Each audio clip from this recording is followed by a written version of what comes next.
Hi, everyone. In this set of lectures, we're going to be talking about inferential statistics and hypothesis testing. So let me differentiate exploratory versus inferential statistics. Exploratory, also called descriptive statistics, which we already began working with, are methods and formulas for summarizing the existing attributes of the sample. Includes measures such as averages, percentages, total counts, standard deviations, and so on. So for example, if you're studying people and maybe you need to ask a question about race, the percent of people surveyed that identified as white, 50%, 70%, those are part of descriptive statistics. Now, the other area of statistics are inferential statistics, which are methods for drawing conclusions from the sample about the population.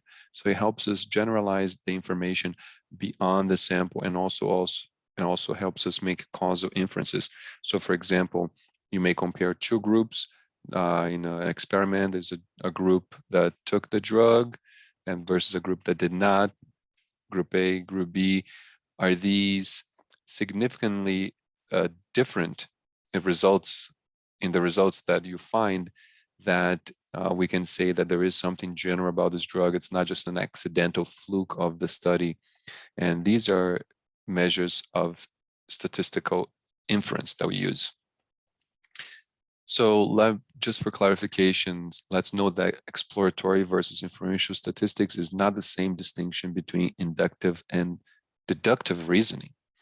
So in exploratory statistics, we summarize the sample as it is, whereas statistical inference, we want to relate it to something beyond it, like generalize it beyond just the sample as well.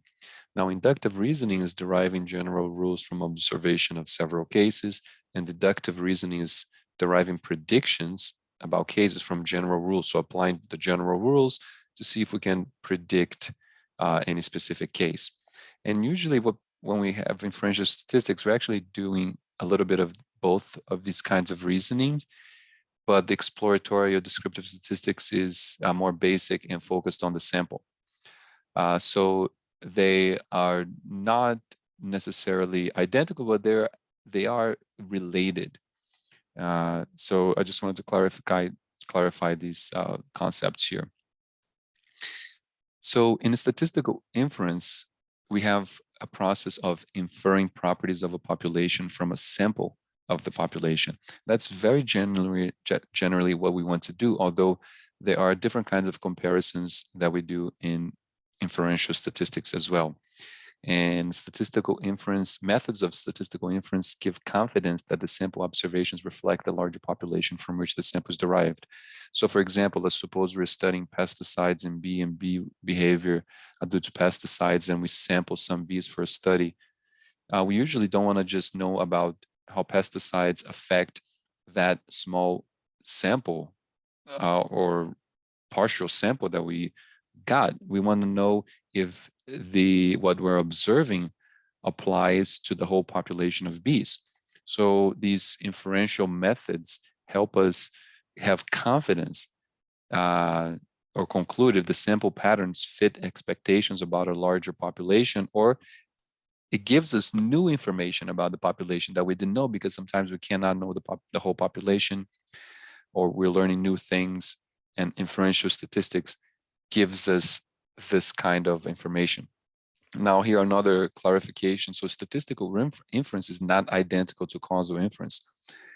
Statistical inference, as we talked about, we want to relate, learn new ideas beyond the sample itself, whereas causal inference, of course, is making an inference that one thing causes something else, or one thing has some causal mechanism. But we're not going to get too deep into causality here, but this is an important concept. And in causal inference, we do indeed use statistical inference methods, but also to actually make strong causal inferences, causal claims, we need a proper experimental setup. So we need kind of random sampling. We need a controlled experiment that somehow we controlled different variables that may affect the variables that we're concerned with, and random sampling can take care of some of that. Maybe the researchers cannot be involved in all the processes of the study, because you can create bias if some researcher has, is looking to find a certain result. So having what we call blind or double blind studies are very helpful to make causal inference. So causal inference uses inferential statistics, but they're not identical. Next, we will talk about hypothesis testing.